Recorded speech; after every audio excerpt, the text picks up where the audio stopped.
আপনি বলেন যে আপনি বিয়ে করছেন কিনা। যারা বিবাহিত, হ্যাঁ নতুন, ও তাইলে আর কদিন পরে টের পাবেন। তো জিনিসটা হচ্ছে এটা আসলে মানে সংসার জীবন তো অন্য জিনিস। এটা এক ধরনের প্রেশার তো আসবেই। আর আপনি সবাইকে খুশি করতে পারবেন না তো? পারবেন? সবাইকে আপনি খুশি করতে পারবেন না। সো সবাইকে ম্যানেজ করে চলাই হচ্ছে যে যে কর্তা তার কাজ আর কি। তো সংসার জীবনটা আসলে এরকম সবাইকে ম্যানেজ করে চলতে হয়। কখনো রাগ, কখনো হাঁক, কখনো ডাক, এভাবেই আর কি ম্যানেজ করে চলা আর কি। আপনি খুব খুশি হয়েছেন মনে হয়। এ ভাই কিন্তু খুশি হয়েছে খুব, দারুণ দারুণ দারুণ। ওনার হ্যাঁ যাক ইনশাল্লাহ দেখেন কাজা দেখেন। করি সময় মতো না পারলে কাজা আরে ভাই ওটা বললেন না, মুরব্বীরা খেয়ে যাবে। করি। আপনার কেন ক্যাবটা হয়েছে কি কোনো এক দুপুরে হয়তো খেতে দেরি হলো শুটিংয়ে, তখন ক্যাবটা খেয়ে ফেলেছি আর কি। ঠিক আছে, ওকে। আর কোনো প্রশ্ন? না আপনারা কি শুটিং এ রুটি খাচ্ছিলেন আপনার কুকুর পাশে আসতেছিল হ্যাঁ, একজনে বললো আর কি হ্যাঁ। কুকুরকে রুটি দেন না দেখে আপনি একদম একদম একদম কুকুরে কামড় দিয়ে ক্যাব খেয়ে ফেলেছে। ঠিক আছে ভাই, ভালো থাকুন। আর কোনো কিছু না, কথা তো বুঝতে পারতেছি না। পরিবেশ তো ভালো লাগতেছে, মনে হইতেছে যে মেলায় চলে আসছি, পয়লা বৈশাখের মেলাতে। এরকম একটা ফেস্টিভ মুড ভাল লাগতেছে, আনন্দ লাগতেছে। আপনারাও আসছেন, আমরাও আসছি, উভয়ের একটা মিলন মেলা আর কি। যারা জয়ী হবে তাদের কাছে প্রত্যাশা হলো যে ভাই আগের কমিটির যে কাজগুলো করা হয় নাই, আধা কাজ, তাহাকে যেন পুরা করা হয় আর কি। মানে আমি বলতে চাই যে এটো প্লেটের থালা বাসন যেগুলো ধোয়া হয়নি সেগুলো ধুয়ে ফেলুক, কাজ করুক ভাই। মানে কোনো ওর কাজ, আগের কাজ, পরের কাজে কোনো কিছু নেই। যেই কাজগুলো বাকি আমাদের সেই কাজগুলোকে কমপ্লিট করা হোক, যেই হোক আর কি। এই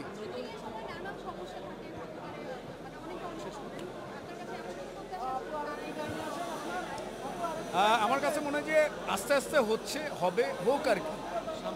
সামনে আগাক চাইলে আর কি, একটু একটু করে। কারণ যারা এখানে নির্বাচিত হচ্ছেন বা হবেন প্রত্যেকে আসলে শিল্পী। সো আমার মনে হয় যে নির্বাচিত হওয়ার পরে ওনারা যেন ভুলে না যান যে ওনাদের ওনাদের যে সমস্যাগুলো, আমাদের যে সমস্যাগুলো, ওগুলো যেন ওনারা ক্লিয়ার করুক আর কি। তবে একটা কথা বলতে চাই, আমি জানি না যে হয়তো ডিরেক্টররা রাগ করতে পারে, আমি বলতে চাই যে একটা নিয়মের ভিতরে ফেলে দেওয়া উচিত শুটিংটাকে। যেমন ধরেন যে পাশের দেশে আমার কিছু কলিগ আছে, ওদের সাথে কথা বল, মাঝে মাঝে আমার কথা হয় হোয়াটসঅ্যাপে। তো আমরা জানতে পারি যে ওদের হচ্ছে যে নির্দিষ্ট একটা টাইমে শ্যুট শুরু করে, আবার এই নির্দিষ্ট একটা টাইমে শুটিংটা শেষ হয়। মেবি ধরেন যে 10:30 11টার পরে, মানে ওরা আর কাজ করে না। তো আমাদের শুরু আছে, শেষটা কখন আমরা জানি না আর কি। যদি এটা টাইমটা ফিক্সড করা হয়, একটা সময় এটা ছিল একটু কিছুদিনের জন্য আর কি, যে এরপরে আমরা বাসায় এসে পরিবার পরিজনের সাথে কাটানো যেত আর কি সময়। তো এখন আসলে ঠিক ওইরকম না। এটা আমাদেরও দোষ, আমারও দোষ। যেমন আমার মনে হচ্ছে যে না, ঘুম থেকে উঠে লেট করে যাচ্ছি, সেটা যেন না করি।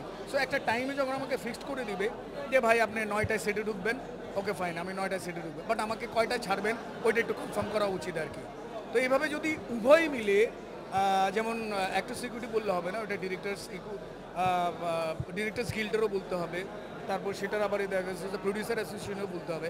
মানে যৌথভাবে প্ল্যানটা করতে হবে, এটা হইলে ভালো হয়। কারণ আমরা পরিবার পরিজনকে সময় দিতে পারি না তো, কিছুটা সময় তো লাগে তাদের জন্য নাকি। আপনি ধরেন যে একটা দোকান দিলেন, দোকানে সময় দিতে হবে না? ব্যবসা বাণিজ্য করতেছেন, সময় দিতে হবে না? সো এইটা তো আমাদের আলাদা একটা কান্ট্রি, পরিবারটা। সো পরিবার পরিজনকে সময় দিতে হবে, নাইলে না দূর হয়ে যায় আর কি, সব কিছু দূরে চলে যায়। কথা ঠিক কিনা? একটি আলোচিত আসলে সংবাদ সেটা হ্যাঁ। ব্যাচেলর পয়েন্ট অনেক দিন পর হ্যাঁ হ্যাঁ, এটা নিয়ে একটু বলেন কবে নাগাদ আসলে ব্যাচেলর পয়েন্ট আসতেছে, ব্যাচেলর পয়েন্ট আসতেছে। ওইটা কবে আসতেছে, কীভাবে আসতেছে, ওটা ডিরেক্টর বলবে। ততক্ষণ পর্যন্ত আপনারা ভালো থাকবেন, সুন্দর থাকবেন। ধন্যবাদ। আর কি দেনা আসলে ববির চাপে যেভাবে থাকেন আসলে এই বিষয়ে কি বাস্তব জীবনে